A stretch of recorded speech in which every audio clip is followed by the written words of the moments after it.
สบายดีทั้งพี่น้องทั้งเมืองกาสีเด้อมื้อนี้ทั้งศิลปินเอกพลโสภากับน้องไซบิลลี่มือคีย์บอร์ดมีโอกาสมาเยี่ยมยามในงานเฉลิมฉลองเปิดโปรของประธานบริษัทแดงน้อยแล้วทั้งเฮียแดงเนาะมามอบตามคำขอก็แล้วกันเด้อทั้งป่าแดงขอมาว่าเอาสาวเกี้ยวอุดมไปฟังแน่มอบให้จาบิลลี่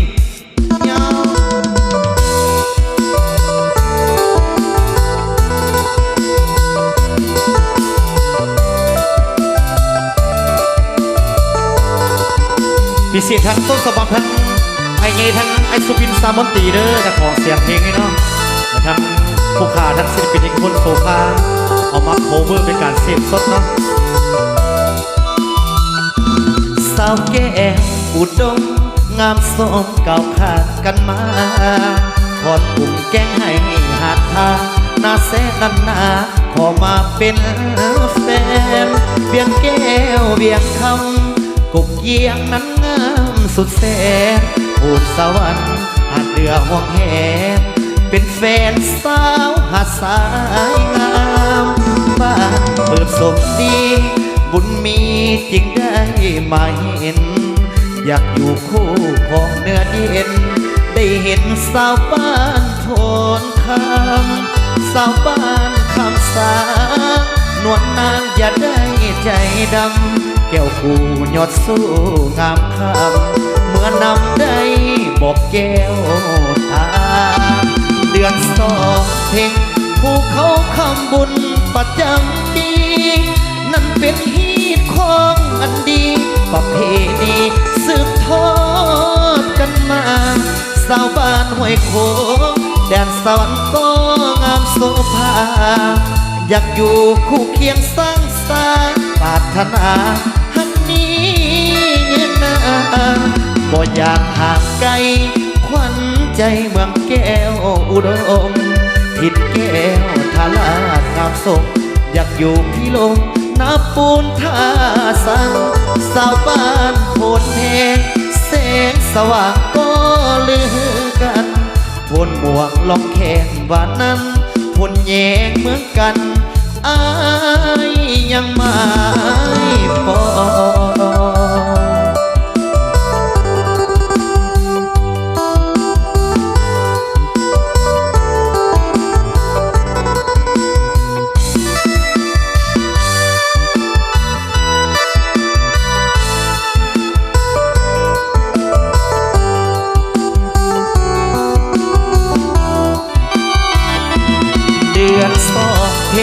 ภูเขาคำบุญประจำปีนั่นเป็นฮีตของอันดีประเพณีสืบทอดกันมาสาวบ้านห้วยโขงแดนสวรรค์ก็งามโสภาอยากอยู่คู่เคียงสร้างสรรค์ปรารถนาหักนี้มานานบ่อยากห่างไกลขวัญใจเมืองแก้วอุดมทิดแก้วทาลาดงามสมอยากอยู่พี่ลงนับปูนท่าสันสาวบ้านโพนแหงแสงสว่างก็ลือกันโพนหมวกลองแขนวันนั้นพลแยงเหมือนกันอายยังไม่พอ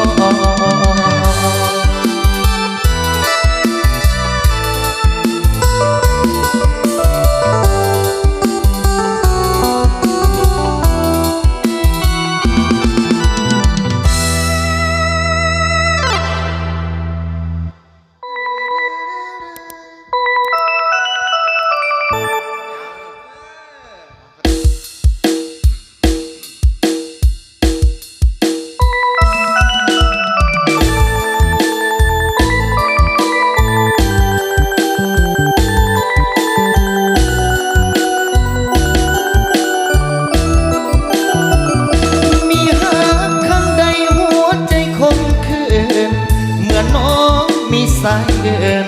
แล้วนางเปลี่ยนใจเลิกลาครั้งหนึ่งครั้งสอ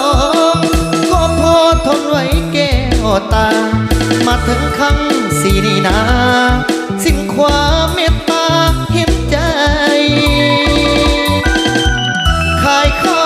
ในนา ส่งน้องเฮียนครูเพื่อให้น้องสมตัวได้เป็นครูอยู่เฮียงเคียงอายพอเฮียนจบแล้วแก้วตาก็มีรายใจมีแฟนรถเก๋งคันใหญ่ลืมสายผู้อยู่บ้านนาเขาว่าอกหักยังใครกว่าหักบอกเป็นคำนี้มันแสนลำเค็นได้พบเห็นเกือบใจปวงบาสูญเสียเงินแล้วต้องมาสูญเสียน้ำตาถึกลวงจากสาวปริญญาดังฟ้าพาลงให้ตายไว้พรสาวคู่อยู่ดีเถอะนะกับหนุ่มรถเก๋งงามตาไอ้บ่าวสาวนาขอลาน้องไปบุญอ้ายมันน้อยจนบ่สมสามไว้อกหักครั้งนี้วันไว้หักน้องสามไว้บ่สมสา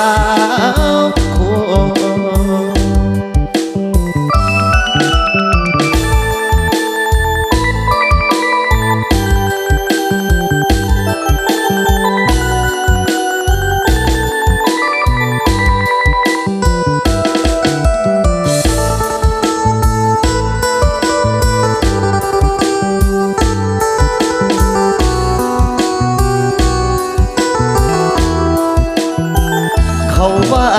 อกหักยังใครกว่าเหตุบอกเป็นคำนี้มันแสนลำเค็นได้พบเห็นเกือบใจปวงบา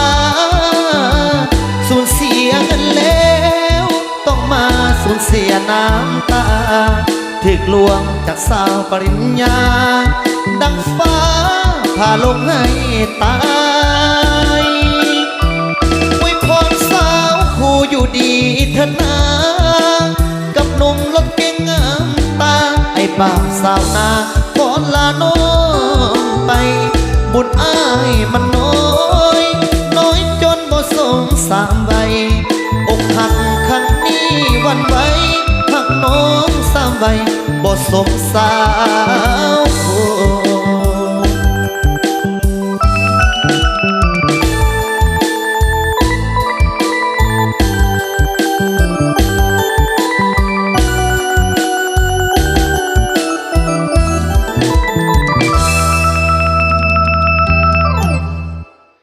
สบายดีปีใหม่เด้อพบกันกับบอลดีพบกันแต่ปีกาย2021 2022 2ให้น้องมาพบกันขอบใจพิเศษเด้อทางประธานบริษัทแดงน้อยเนาะทางเฮียแดงเนาะวันนี้มีโอกาสได้กินข้าวสามัคคีกินข้าวหอมพากินเปล่าหอมตอนฝากไปจะจังหวะลำวงมามอบให้เด้เพิ่นว่าเอาเพลงขี้กระเดือนไตเดียดให้ไอ้ฟังเด้มางงมาแง่งมาเห็นมามอบตาคำคอเด้อเป็นจังหวะลำวงเราขี้กระเดือนไตเดียดมามให้เนาะ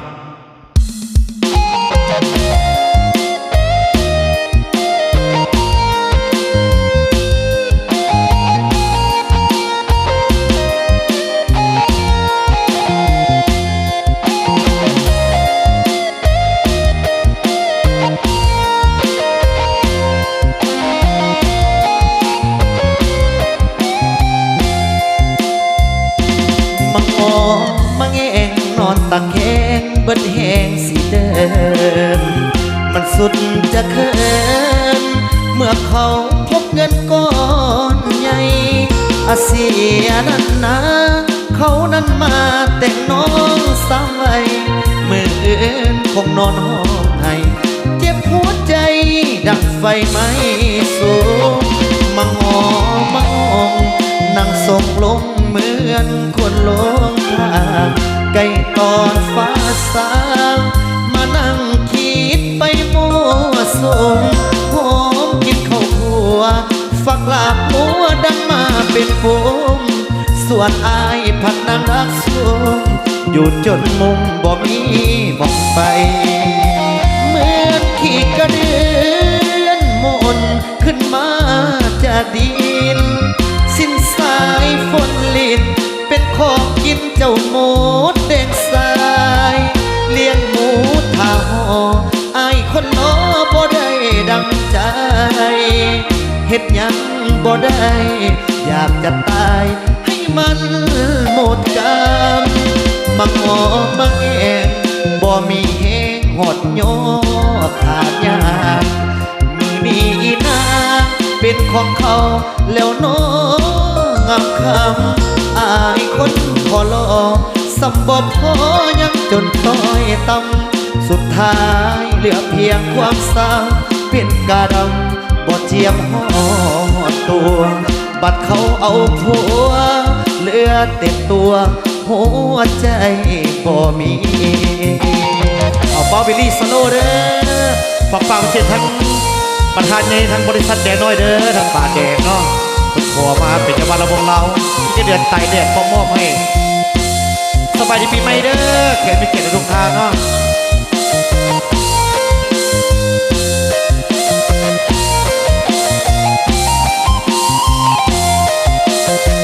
เหมือนขี่กระเดือนหมุนขึ้นมา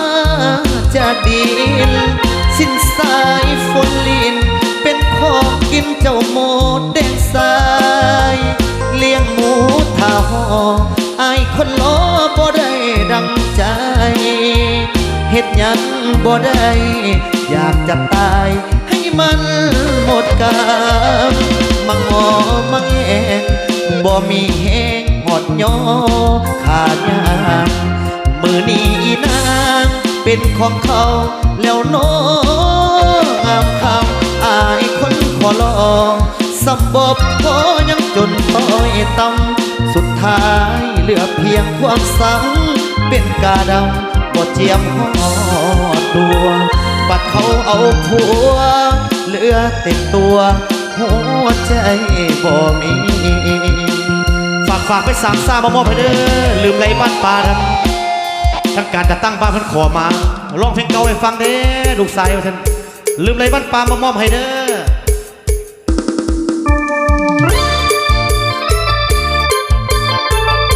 ผมมอบตามคำขอพิเศษทั้งมองในบ้านเพื่อนเนาะคณะบ้านการนำบ้านเป็นขอมาลืมไรบ้านป่ามามอบให้เนาะลืมไรบ้านป่าแล้วบ่นงเหงาบ่เจ้าเคยหยุดทุกแรงเศร้าบ่เจ้าเคยอยู่ก่อนนั้นได้ไปเวียงวังลืมบ้านหลังแล้วบ่นงคาได้ไปอยู่นครเวียงจันทร์ลืมบ้านเก่าแล้วหรือได้ปูปลากุ้งซิวที่เจ้าเคยออกลืมแล้วบ่น้ำซุปแกงอ่อมกินหอมปลาลาดปลาไหลได้กินอันดีลืมแล้วตีปลาน้อยถึกใส่ได้กินปลาทะเลกุ้งใหญ่ลืมไหลแล้วบ่บ้านนาเจ้าคงลืมเสียสิ้นลืมที่เคยจึงบ่เห็นเจ้าเก่าลืมเลยบ้านดงบ้านป่าได้ดีมีสูงคงลืมทุกไปแล้วแก้วตาลืมความหาลืมคำสัญญาลืมวาจาไปแล้วบ่นาแดนดงบ้านป่าของเจ้ายังคอไปเยี่ยมยามเด้อนวลน้องอายขอด้วยใจอ้างว้างหากยังบ่ลืมจงอีกคืนบ้านเกิดเถิดนางอย่าตัดใจนี่ไกลเหินห่างนวลนางน้องจงเอี้ยวคืนจานบิลลี่สโลมามอบฝากกับขอเด้อทางคณะทั้งในบ้านต้องขอมาลืมเลยบ้านปลามอบให้เป็นจังหวัดสามซ่าแบบลาวๆนะ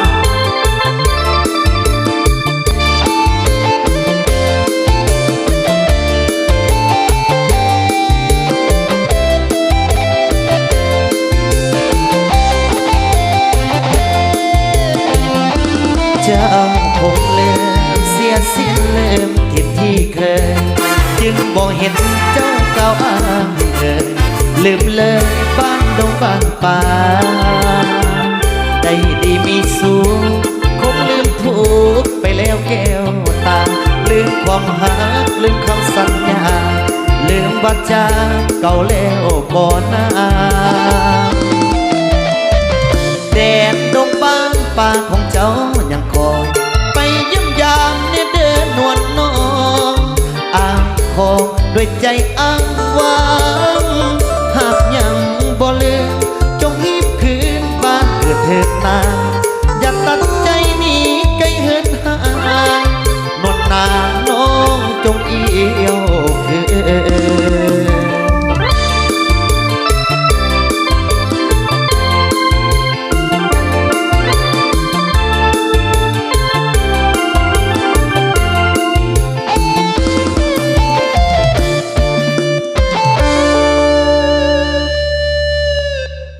อนุญาตบังคับเด้อทางอาจารย์บุญเกิดหนูห่วงเนาะขอโคเวอร์เพลงเป็นการเสพสดสงสารเมียน้อยมามอบให้ท่านอาจารย์บิลลี่เป็นมือคีย์บอร์ดยาวให้พี่น้องม้วนซื้อด้วยกันในหอมนี้เนาะ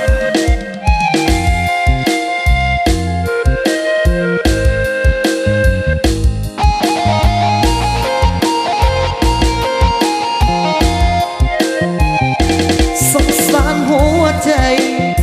จผู้เป็นเมียน้อยคำคืนยืนคอยใจลอยคอยทางพวงมาบ่มีคืนวันบ่มีกำหนดเวลารอถ้าจังว่าโอกาสของเขาจะมีผัวทั้งทีก็ถือสามีคนอื่นเหมือนตายทั้งยืนสุดฝืนกำเกินสีวีพอหูสึกตัวท้องนั้นก็ใหญ่เต็มทีปวดล้าวหรือดีเหมือนตกอเวจีทางเป็นพบหน้าสามีเดือนละทีปีละครั้งคงบ่สมหวังคอยทางลำบากยา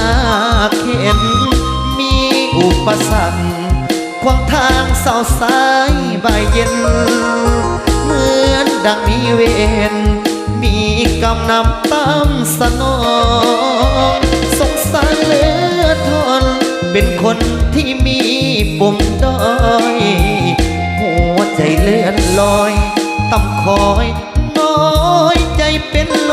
มเก็บความห่วงเหงาโศกเศร้ามากมายไกลกองนี่หนอชีวิตเป็นลองจำต้องฝื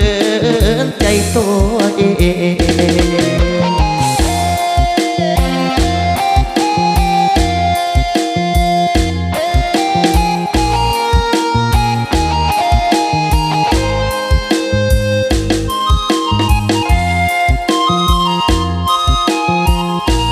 พร้อมนี้ฝากพิเศษทั้งพ่อของเฮียบุญคำเด้อเพื่อขอมาสงสารเมียน้อยมอใหม่เนาะพบหน้าสามีเดือนละทีปีละครั้งคงบ่สมหวังคอยทางลำบากยากเข็นมีอุปสรรคขวางทางเศร้าสายบ่ายเย็นเหมือนดังมีเวรมีกำนำตามสนองสงสารเหลือทนเป็นคนที่มีปมด้อยหัวใจเลื่อนลอยต่ำคอยน้อยใจเป็นลองเก็บความห่วงเหงาโศกเศร้ามากมายกายกองนี่น้องชีวิตเป็นลองจึงต้องฝืนใจตัวเอง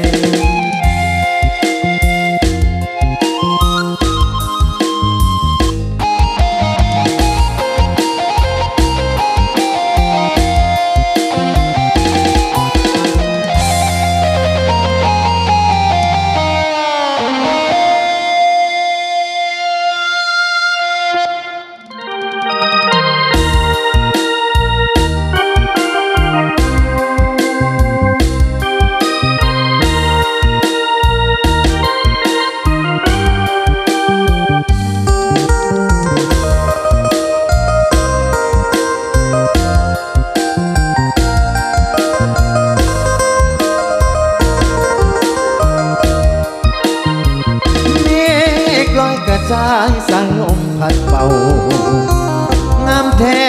เมืองลาวแวววาวสวยสะดุดตา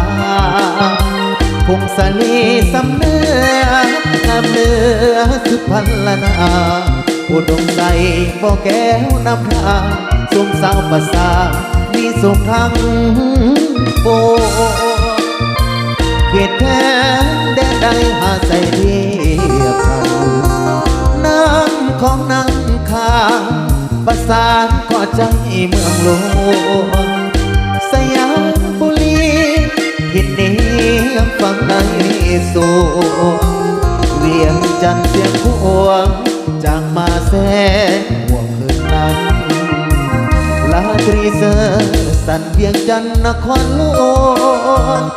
ใจหลายล้านดวงขอน้อมนมัสการบริคำใส่คำโมนทบทวนให้ใจใฝ่ฝันสวรรค์เขตติดสาเล่าอันตำนานเมืองในโนเสาจำป้าเป็นขาวสาวลาวพี่น้องขึ้นหัวเสกองนวลน้องงามแท้นอเจ้าอัตเปยเอ่ยเห็นแล้วอาหายโศกเศร้าวอนพาองค์แสนเมืองเก่าให้คู่เอาเป็นกาลนา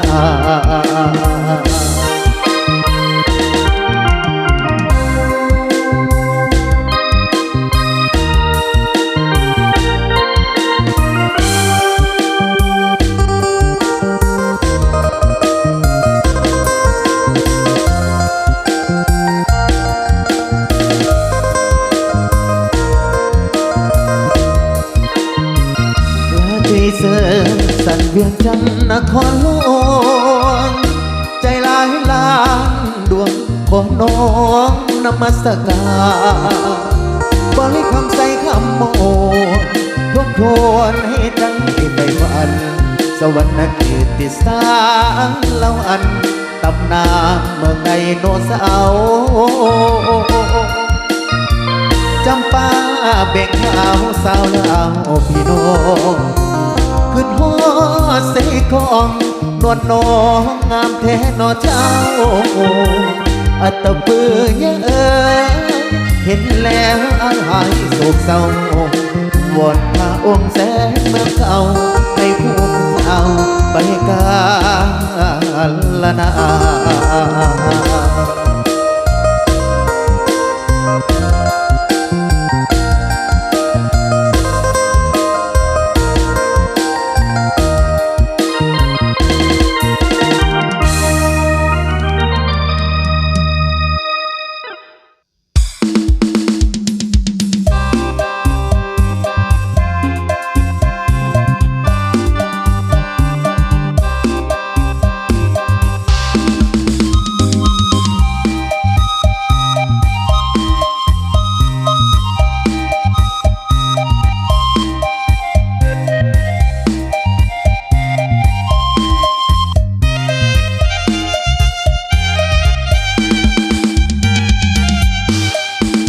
เสียงแค้นลันแตรลันแตรดังมาแต่เกิดมีศาสตร์ลาวทั่วถิ่นฐานล้านสร้างแดนลาวเสียงแค้นลาวดังก้องกลางวานเสียงขับลำแต่เนื้อเถิงใต้เป่าแค้นใส่เกี่ยวกองประสานคืนเดือนแจ้งดอกจำปาป่าเฮาพากันเป่าแค้นเกี่ยวสาวโอ้แค่ลาวเป่าเท่าใดหัวใจเธอม้วนเหลือเกินตบคนลาวให้หักพินยินเสียงแค้นอินอ้อยใจลอยทำท่าหนึ่งนอเต้าแขนลาวเต้าห่มเผาลาวลายสนเผาเหมือนดังลูกแขนห้องส่งเสียงทักษะทั่วแดนเหมือนลูกแขนประสานเสียงกัน สามเสียงกา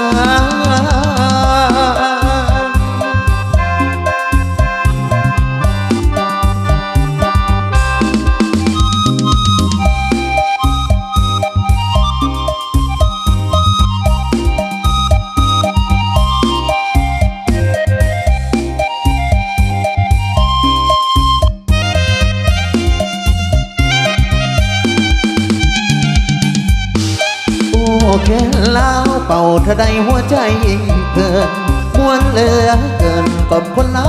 ให้หักยินเสียงเกินอินอ้อยใจละหอยทำค่าหนึ่งนอเต้าแขนลาวเต้าห่มเผาลาวไหลสนเผาเหมือนดังลูกแขนห้องส่งเสียงฮักษาทั่วแด